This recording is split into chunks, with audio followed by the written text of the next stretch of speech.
भगवान ब्रह्मा जी ने अपने पुत्रों को बुलाया, चारों युग ये पुत्र हैं भगवान ब्रह्मा के, सतयुग, त्रेता, द्वापर, कलयुग। सतयुग से कहा भाई हमने रचा है नरक, तुम्हारा स्वभाव सत्य में स्थित होना है, इसलिए हमारी आज्ञा का पालन करो कि नरक खाली भी नहीं रहना चाहिए। तो उनका पिताश्री, जब हमारा स्वभाव आपने ही रचा है तो मेरे राज्य में कोई नरक जाए, भूल चूक से किसी को नरक नहीं जाने देंगे। त्रेता से कहा तो उन्होंने कहा कोशिश करेंगे अपने बड़े भाई का अनुगमन करने की। द्वापर से कहा तो उन्होंने कहा कोशिश करेंगे आपकी आज्ञा का पालन करने की, समझना। लेकिन जब कलयुग आया तो मुस्कुरा के बोला, पिताश्री जैसे बड़े भैया ने कहा मेरे राज्य में कोई नरक मेरी जानकारी में नहीं जा पाएगा, ऐसे ही मेरे राज्य में कोई स्वर्ग या परम पद मेरी जानकारी में नहीं जा पाएगा। मैं सीधे हाउसफुल करूंगा नरक। देख लो ना, शराब पीना, व्यभिचार करना, जुआ खेलना, चोरी करना, हिंसा करना, इसके प्रधान स्थान हैं। ब्रह्मा जी से कहा आप चिंता मत करो, जैसे बड़े भैया कहते हैं कि हमारे राज्य में कोई नरक नहीं जाएगा, ऐसे हम आपको वचन देते हैं। अगर हमारी दृष्टि पड़ी तो न स्वर्ग जाने देंगे न परम पद में जाने देंगे। तभी महाप्रभु कहते पाए जान जगत में सब जन कपटी कुटिल कलयुगी टंचू। कलयुग ने सबको देख रखा है, सबको अधीन कर रखा है। अगर बच सकते हो तो एक हरिनाम है, राधा नाम है, जो कलयुग का प्रभाव नहीं पड़ने देगा। इसलिए होश में, चाहे वो पुरुष हो या स्त्री हो, रिश्तेदार हो, नातेदार हो, कोई हो, जिसके संग से भोग वासना बढ़े, भगवत विमुक्ता हो, दूरी बना लो, तत्काल दूरी बना लो। वो मित्र नहीं, वो भारी दुश्मन है, जो तुम्हें फिर वही दुर्गति में ले जाएगा जो गर्भ में वादा किया वो नहीं कर पाओगे। भगवान कह रहे मैं इसलिए मना कर रहा हूं कि ये खुला हुआ नरक का द्वार है। वदंती या निरय द्वारमस्य, निरय माने नरक का द्वार, अस्य माने ये भोग विलासिता खुला हुआ नरक का द्वार है। इसका भाव ये है कि इसमें सुख तो है नहीं, सुख भासता है। भासना और है में अंतर है। जैसे रेत में हम देखते हैं सूर्य की किरणें पड़ने पर निर्मल जल भासता है, और प्यास के कारण हम दौड़े तो वहां बालू ही मिलेगी, फिर आगे भासता है, फिर भागे तो फिर भागने से प्यास बढ़ती जाती है, पानी मिलता नहीं। ऐसे ही परस्पर आकर्षण में सुख भासता है, होता नहीं। जब हम उसको स्वीकार कर लेते हैं तो एक मन में उदासी आती कि यहां वो तो मिला नहीं जो चाह रहे थे, तो वो दूसरा दिखाता है, वो आगे, वो उधर गया, तो फिर वो पूरा जीवन नष्ट हो जाता है।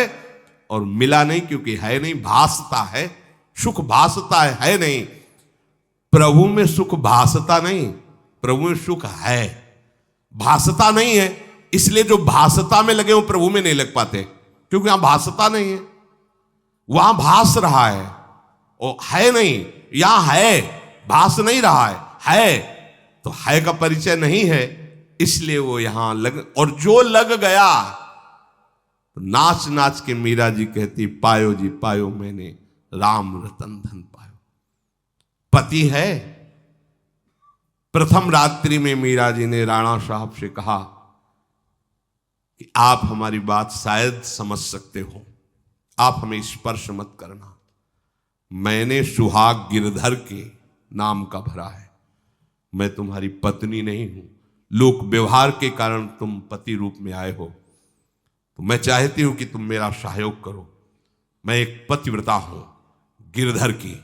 मेरे तो गिरधर गोपाल बैठे थे एक ही सैया में, उतर के चरणों में बैठ गए। मीरा जी के चरण पकड़े के अहो भाग्य, मुझे ऐसे सौभाग्य मिला कि आपका पति होने का। एकांत में आप हमारी गुरु होंगी और समाज में आप पत्नी का स्वांग करेंगी, जिससे आपको विक्षेप नहीं पड़े। आजीवन निर्वाह किया। एकांत में गुरुवत मीरा जी के प्रति व्यवहार करते राणा साहब, और व्यवहार में मीरा जी पत्नी जैसा व्यवहार में बाहर, अंतर में ऐसी सदगति हुई राणा की जो बड़े बड़े योगियों को दुर्लभ है।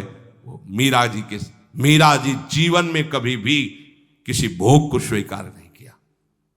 गिरधर के रंग राची, सब भोग चरणों में लुट रहे थे। सोचिए, राज परिवार में ब्याही गई, क्या था? किसी भी सुख की आकांक्षा नहीं। यह है रंग श्री हरि का। है नहीं ना उनमें सुख, जो है सुख वो मिल गया तो फिर भासने की तरफ क्यों बढ़ेगा? इसलिए ये जो मेरी माया है, ये मित्र बनकर पहले सेवा के बहाने से धीरे धीरे पास आती है। आती है का शब्द माया के लिए है। वो किसी भी रूप में होगी। माया का कोई रूप नहीं आज तक वर्णन किया गया। कोई भी रूप हो, वस्तु, व्यक्ति, स्थान, घटना, कुछ भी। उपासक जब समझ नहीं पाता तो वही उसके नाश का कारण बन जाती है। बहुत सावधान। हमें नहीं पता किस रूप में आएगी। जिनको पता है हम उनको अपने पास रखें। वो है नाम राधा राधा, फौरन पता चल जाएगा आपको पक्का। ये ठीक नहीं, नहीं बहुत श्रद्धा नहीं, बिल्कुल हटो, बिल्कुल हटो, अंदर से बिल्कुल हटो। नहीं तो कोई समझाने वाला थोड़ी था बचपन से हमें कि भाई पास कोई हो, यही नाम। जहां कहीं कोई प्रियता, कहीं आश्रमों में, कहीं कुछ समझ में, हटो हटो हटो। ये नाम हटाते हटाते हटाते जहां लगाना चाहिए वहां लगा दिया। नाम अगर है अंगरक्षक तो तुम्हें माया से बचाता रहेगा, क्योंकि जिनकी माया है उन्हीं का नाम है। वो खूब अच्छे से जानता है, माया को पहचानता है। नाम आप नहीं पहचानोगे पक्का, क्योंकि वो बाहर से ही नहीं आती, वो अंदर से भी आती है। ये सब माया के ही पार्षद है। मन बुद्धि चित्त अहंकार सब माया में है। नाम चलेगा तो अंदर और बाहर दोनों जगह सुरक्षित रखेगा। पकड़ लीजिए। वो तिनके में ढके हुए कुएं के समान होती है। पता नहीं चलता कि कितना गहरा कुआं है। ऊपर से तिनके से ऐसा लगता भूमि, जेब पैर रखा गिर गए कूप में, अब निकल नहीं सकते। जब मेरी माया में आसक्त हो जाता है तो अंत समय फिर उसी माया का स्मरण आता है। वही सब मैं और मोर तोड़ते। अब वो फिर उसी चिंता से फिर वही फंस गया, फिर वही दुर्गति प्रारंभ। तो हे माता, जो हरि से विमुख हैं उनका ये चक्र चलता रहता है। पुनरपि जननम पुनरपि मरणम पुनरपि जननी जठरे शयनम। इसलिए मुमुक्षु उपासक को चाहिए कि ना कोई भय स्वीकार करो, डरो मत माया से। देखो भगवान के वचन, ना किसी के सामने दीन हो। भक्ति की दैन्यता अलग है, विषयों की दीनता नहीं। ये साधु में कभी नहीं हमने देखा, किसी भी साधु में ये नहीं। साधु है ये नहीं होगा जब मर जाए पक्का। और साधुता नहीं है तो फिर इतना ही है, फिर और रही क्या गया है। फिर साधुता में ये तो नहीं होता पक्का। हम कहते हैं बहुत हजारों संतों से मिले, ये नहीं होता। अरे रिद्धियां सिद्धियां मारी घूमती पीछे, वो हाथ फैलाएंगे। हाँ, आचार्य आदेश के कारण रोटी मांगते हुए बड़े बड़े सिद्धों को देखा गया है। टुकड़े रोटी के मांगने, आचार्यों का आदेश है। भिक्षा औषधम अन्नम, भिक्षा रूपी अन्न रूपी औषधि से उदर पोषण करे, ऐसा आचार्य। चाहे वो भगवान शंकराचार्य हो, चाहे आप प्रेम के उपासक हो। भूख लगेगो मांग खाऊंगो, गिनो न सांझ सवेरो, ब्रजवार छिन के जूठ टू करो, घर घर छाछ महेरो, ऐसो कब करी हो। बस साधु 30 मिनट के लिए केवल भिक्षुक बनता है और 23.5 घंटा के लिए बादशाह रहता है।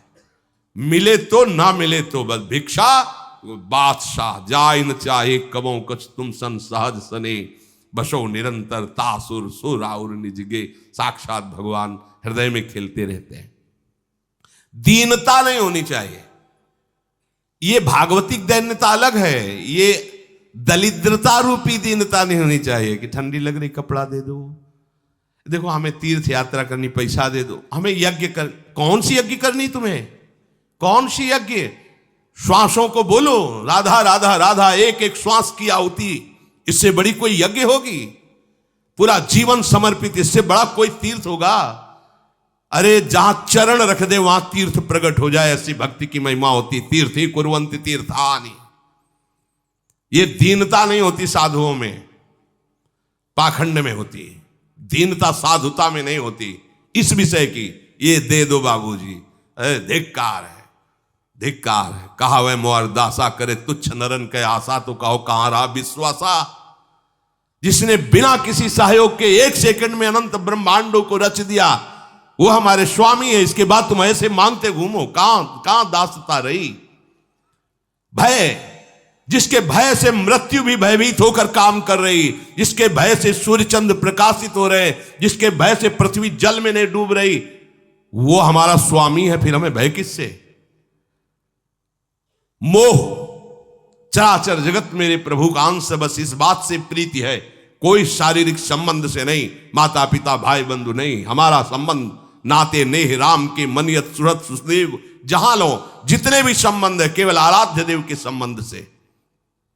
बस निसंग भाव से वो फिर भगवत प्राप्त हो जाता है। ये सावधानी रखनी। निसंग भाव, कोई मित्र नहीं, कोई शत्रु नहीं। इस माया में संसार से मुक्त होने का यही उपाय है।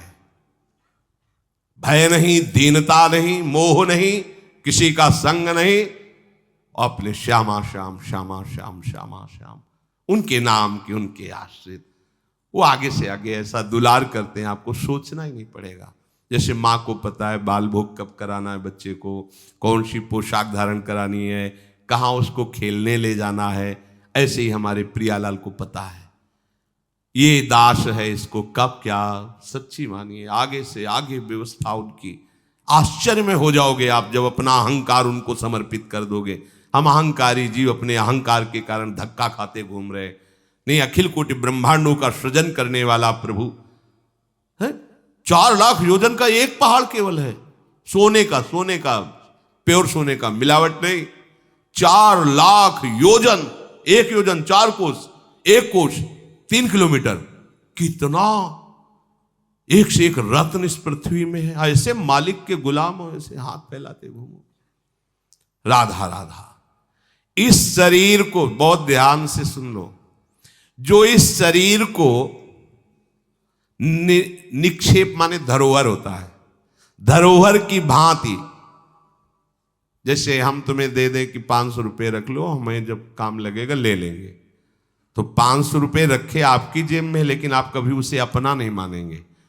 अगर कभी आवश्यकता पड़ी, किसी ने बताया भी कि 500 रुपये आपकी जेब में, नहीं, वो तो धरोहर है। जब वो मांग लेंगे तो उनको हम खर्चा, धरोहर का खर्चा स्वयं में नहीं किया जाता। ईमानदार आदमी धरोहर को जैसे रखा वही, ये नहीं कि हम 500 खर्चा कर लेते हैं फिर कमा के 500 दे देंगे, नहीं, वही सेम टू सेम वैसे ही वापस होगा। तो ये शरीर प्रभु की धरोहर है। सुधा निधि में भी एक श्लोक में आया है, ये प्रियाजू की धरोहर है। कबीरदास जी ने कहा है, चदरिया जैसी की तैसी धरि दीनी। जैसी दी थी प्रभु, हमने मलिन नहीं की, वैसे की वैसे वापस कर दी। तो क्या होगा उसका परिणाम? मोक्ष, भगवत प्राप्ति। इसे मलिन करने का अधिकार तुम्हें नहीं। ये चदरिया जो मिली है, मनुष्य शरीर, ये भगवत प्राप्ति। इसे गंदा मत करो। शरीर को धरोहर की भांति रखकर, ये गुरु की संपत्ति है, ये इष्ट देव की संपत्ति। तन वांग मनोभिरमलई सोहम तविवासिता। ये शरीर, ये मन, ये वाणी हमारे गुरुदेव को समर्पित, उनकी आज्ञा के अनुसार चलना है। तो क्या होगा? अनासक्ति बढ़ेगी, किसी से कोई राग नहीं। अनासक्त होकर वो भगवत प्राप्त हो जाएगा। एक ही उपाय समस्त दुखों से बचने का, मामुपेत्य।